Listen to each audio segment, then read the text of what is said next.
வணக்கம். Welcome to கதை திரட்டு audio books. இந்த வீடியோவில் நம்ம என்ன கதை கேட்க போகிறோம்னா, தாயும் சேயும் சிறுகதை. நம்ம சேனலை இது வரைக்கும் சப்ஸ்கிரைப் பண்ணாதவங்க சப்ஸ்கிரைப் பண்ணுங்கள். பக்கத்தில் இருக்கிற பெல் ஐகானை கிளிக் பண்ணி ஆளுங்கிற ஆப்ஷனை ப்ரெஸ் பண்ணுங்கள். ஸோ தட் நான் போடுற கதைகளை உடனுக்குடனே நீங்கள் கேட்கலாம். வாங்க கதைக்குள்ளே போகலாம். நாதுவின் மகன் தணிகாசலமும் மருமகள் லக்ஷ்மியும் வண்டியில் இருந்து இறங்கி வந்தனர். தகப்பன் கையை பிடித்து கொண்டிருந்த குழந்தை அவன் பின்னால் ஒதுங்கி கொண்டு எட்டி எட்டி பார்த்தாள்.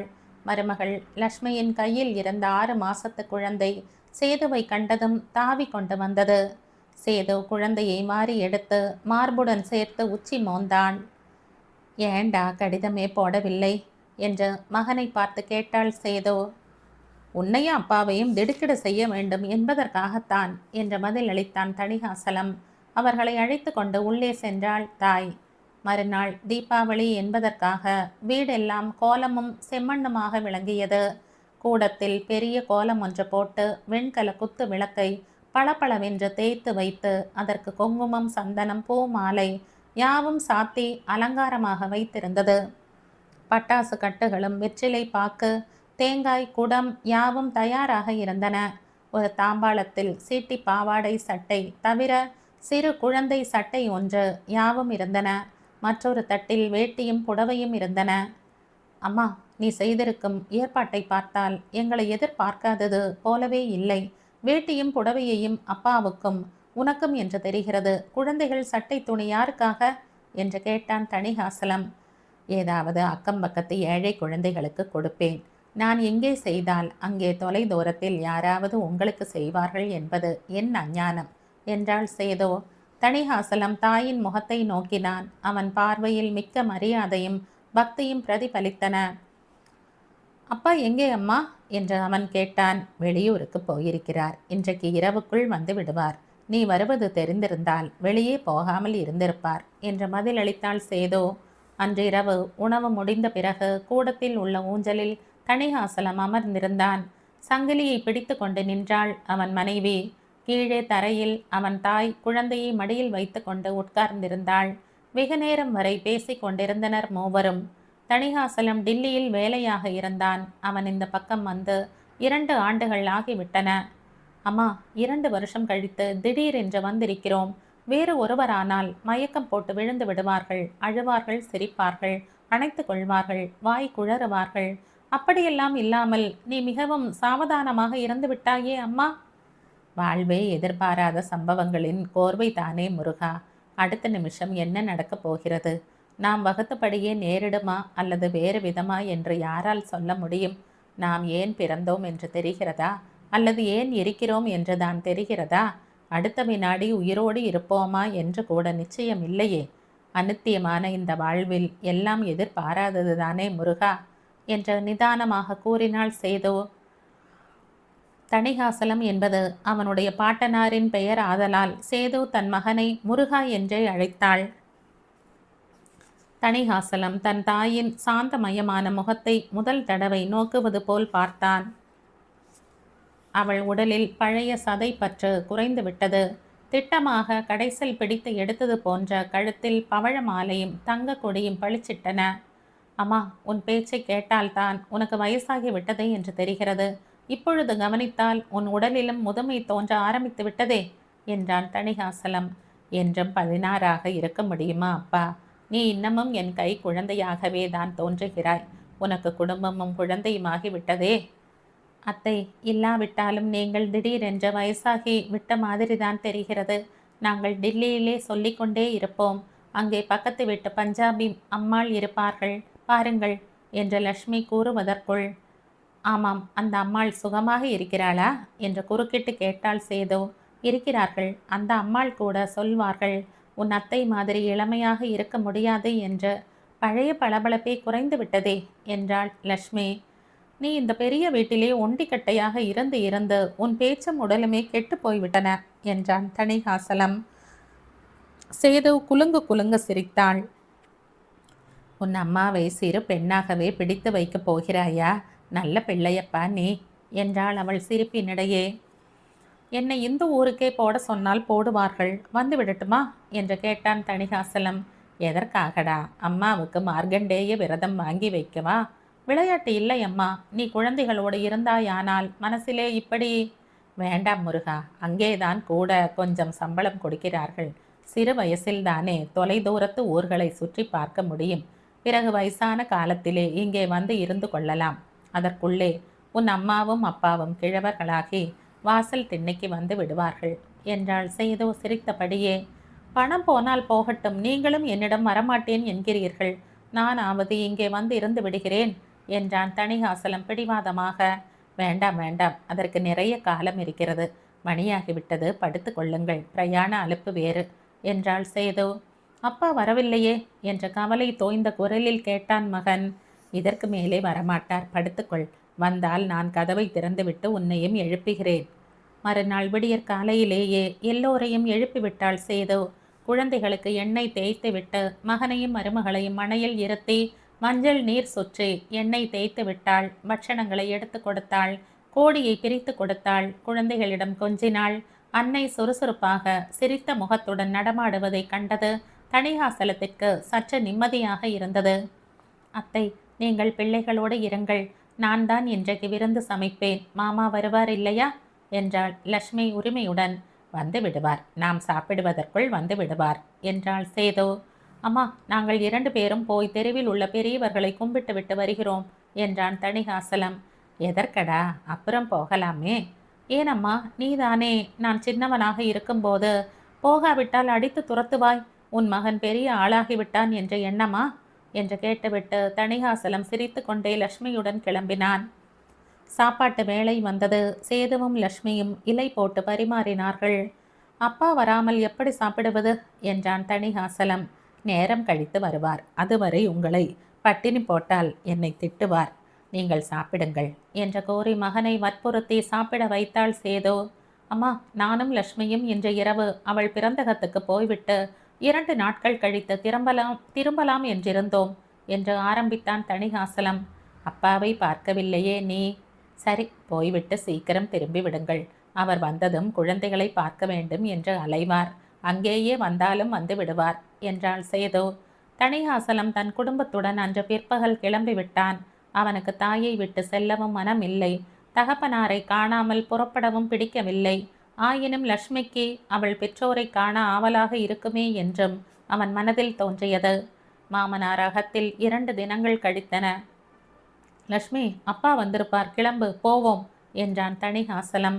உங்கள் அம்மாவை விட்டு பிரிந்திருக்க மனமே வரவில்லையே. அப்படித்தானே எனக்கும் இருக்கும். இன்னும் 1 வாரம் இருந்துவிட்டு வருகிறேனே, நீங்கள் போங்கள் என்றாள் லக்ஷ்மி. அதெல்லாம் முடியாது. நீ என்ன சின்ன குழந்தையா?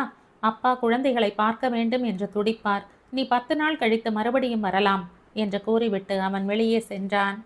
அவன் கடைத்தெரு பக்கமாக சுற்றி கொண்டிருந்த போது பழைய நண்பன் ஒருவனை கண்டான். அட தணிகாசலமா, வா வா, இதென்ன அதிசய சேவை என்று உரைத்து கொண்டே அவனை கட்டி கொண்டான் நண்பன். வா என்னுடன், சிற்றுண்டி சாப்பிடு என்று சொல்லி அவனை இழுத்து கொண்டு போய்விட்டான். அதன் பிறகு இருவரும் சினிமா கொட்டகைக்கு போனார்கள். இருவரும் டிக்கெட் வாங்கி கொண்டு கொட்டகையில் உட்காரும் போது படம் ஆரம்பித்து விட்டது. இவர்கள் மனம் படத்தில் செல்லவே இல்லை. பழைய கதைகளை பேசுவதிலேயே லயித்தது. இடைவேளை விளக்கு போட்ட போது தணிகாசலம் சுற்றுமுற்றும் பார்த்தான். அவன் இருந்த இடத்திற்கு 2 வரிசைகளுக்கு அப்பால் அவனை திகைப்பில் ஆழ்த்தும் காட்சி ஒன்று இருந்தது. ஒரு பெண்மணியும் ஒரு ஆடவரும் வெகு அந்யோன்யமாக நெருங்கி உட்கார்ந்திருந்தனர். அவர் கை அவள் முதுகுப்புறமாக வளைந்திருந்தது. அவள் புடவை தலைப்பு அந்த கை மீது புரண்டது. தணிகாசலத்தின் நெஞ்சு துள்ளிற்று. சந்தேகமற அந்த ஆடவர் தன் தந்தைதான் என்று அவனுக்கு தெரிந்துவிட்டது. அவன் தன் இடத்தில் நின்று எழுந்து விட்டான். ஏன் இருடா என்றான் நண்பன். எனக்கு கண் சரியாக இல்லை. சினிமா பார்த்தால் கண்களில் குத்துவலி வந்து விடுகிறது. வா, வெளியே போய் உட்கார்ந்து பேசுவோம் என்றான் தணிகாசலம். என்னிடம் அப்பொழுதே சொல்லக்கூடாதா? என்னால் உனக்கு தொந்தரவு ஏற்பட்டு விட்டதே என்று அங்கலாய்த்த நண்பனுடன் சிறிது நேரம் சமாதானமாக பேசிவிட்டு அவன் வீடு திரும்பினான். மறுநாள் காலையில் எழுந்ததும் அவன் மட்டும் பிரயாணமானதையும் முன் இரவு அநேகமாக மௌனமாக வாடிய முகத்துடன் இருந்ததையும் கண்ட லக்ஷ்மி பயந்து விட்டாள். எனக்கு சற்று உடம்பு சரியாக இல்லை. விருந்து சாப்பாடும் பிரயாண அலுப்புமாக சேர்ந்து விட்டன என்று மழுப்பி கூறிவிட்டு அவன் மனைவியை விட்டுவிட்டு தனியே சென்றான். சேது அவனை கண்டதும் மிக மகிழ்ச்சியோடு வரவேற்றாள். அப்பா வந்து விட்டாரா அம்மா என்று நிதானமாக கேட்டான். வரவில்லை அப்பா, வருவதற்கு 2 நாட்கள் ஆகும் என்று தோன்றுகிறது. வேலை முடிந்து வர வேண்டுமல்லவா? உண்மையில் அப்பா எங்கே போயிருக்கிறார் என்று உனக்கு தெரியாதா என்று மெதுவாக வார்த்தை வார்த்தையாக நிறுத்தி கேட்டுவிட்டு வைத்த கண் வாங்காமல் அன்னையையே பார்த்தான் மகன். சேது அவனுக்கு பதில் சொல்லவா எடுத்தாள். ஆனால் அவன் முகம் அவளை மேலே பேச விடவில்லை. தெரியும் என்று மட்டுமே அவள் கூறிவிட்டு மகனுடைய முகத்தை ஆராய்பவள் போல் நோக்கினாள். தெரியுமா? தெரிந்துதானா அன்று நீ அவரை பற்றி என்னிடம் மனமாற பொய் சொன்னாய்? தெரிந்துதானா அவரை எதிர்பார்ப்பது போலவே சகல ஏற்பாடுகளையும் செய்தாய்? யாரை ஏமாற்ற அம்மா இது என்று கேட்டான் தணிகாசலம். வேதனை அவனிடம் ஒளிர்ந்திருந்தது. ஊரை ஏமாற்ற அப்பா என்றாள் சேது. எத்தனை நாட்களாக இப்படி? யாருக்காக அவ்வளவும் செய்து வைத்தாய்? 8 வருஷங்களாக இப்படித்தான் அப்பா. புடவை, வேஷ்டி, மற்ற துணிகள் யாவும் இப்படியே தான் வருஷந்தோறும் வைப்பேன். பிறகு எனக்கு தோன்றியவர்களுக்கு கொடுத்து விடுவேன். என்ன நிதானமாக பேசுகிறாய் அம்மா, என் ரத்தம் கொதிக்கிறதே என்றான் தணிகாசலம்.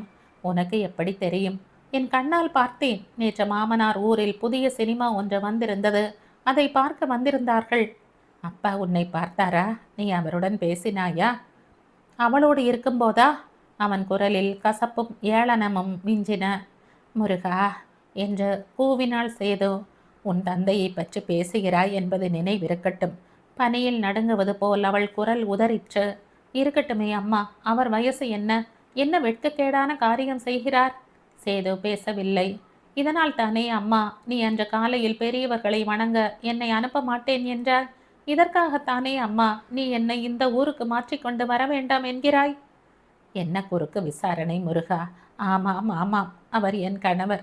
நீ என் ஒரே குழந்தை. உனக்கு 15 வயசாகும் வரையில் அவர் எனக்கே சொந்தமாக இருந்தார். உனக்கு பிறகும் குழந்தைகள் பிறக்க வேண்டும். வீட்டில் நடமாடி என்றும் கோலாகலமாக இருக்க வேண்டும் என்று எங்கள் இருவருக்கும் ஆசை. கடவுள் அப்படி நடத்தவில்லை. என் பாக்கியம் அவ்வளவுதான் என்று நான் எண்ணினேன். அவர் அப்படி நினைக்கவில்லை. ஏங்கினார், ஏக்கத்தினால் சீறினார். பிறகு இந்த தொடர்பு வந்தது. உன் மீது அவருக்கு அதிக பாசம் இருந்தபடியால் அவர் உன் வரையில் அன்பாகவும் பொறுப்பாகவும் இருக்கிறார். நீ தொலை தூரத்தில் இருக்கும் ஊர்களுக்கே போய் கொண்டிருந்தாய். ரங்கோனும் மலேயாவும் டில்லியும் சிம்லாவுமாக எட்டா தூரத்தில் இருந்தாய். அவருக்கு இந்த வீட்டில் பிடிப்பு குறைந்தது. அவளிடத்தில் ஒட்டி கொண்டு விட்டார். எப்படி அம்மா பொறுத்தாய்? ஏன் அம்மா பொறுத்தாய்? ஊரில் உள்ளவர்களுக்கு கூட தெரியாதா? யாரும் உன்னை கேட்கவில்லையா? கணவனின் அன்புக்காக நான் போராடினேன், மன்றாடினேன். ஆனால் அவள் லாகிரி மேலாக இருந்தது. நீ சென்ற பிறகு அவளை இங்கேயே கொண்டு வந்து வைத்து கொள்ள வேண்டும் என்றார். இந்த வீடு எனக்கும் என் குழந்தைகளுக்கும் என் கணவருக்குமே உரியது. இதில் பிறர் வர நான் இடம் கொடுக்க மாட்டேன் என்று கூறிவிட்டேன். அவளுடைய 2 கன்னங்களிலும் தாரை தாரையாக நீர் வழிந்தது. அவள் அதை துடைக்கக்கூட இல்லை. என்னிடம் ஒரு பேச்சு சொல்லவில்லையே அம்மா. நான் இருந்து என்ன பயன்? இங்கே தனிமையில் இத்தனை வருஷம் இருக்க வேண்டுமா? என்னிடம் வந்து விடக்கூடாதா? உனக்கு என் மீது அவ்வளவு வெறுப்பு வருவானேன்? வெறுப்பில்லை முருகா. அவளை பற்றி பிறகு ஏதோ கேள்விப்பட்டேன். அவள் இதற்கு முன்னரே விவாகமானவளாம். என்றைக்கு உன் அப்பாவுக்கு என்ன நேருமோ? என் உதவி வேண்டி இருந்தால் இங்கே வருவாரே என்று உன்னிடத்தில் என்னை தேடி வர மாட்டார்.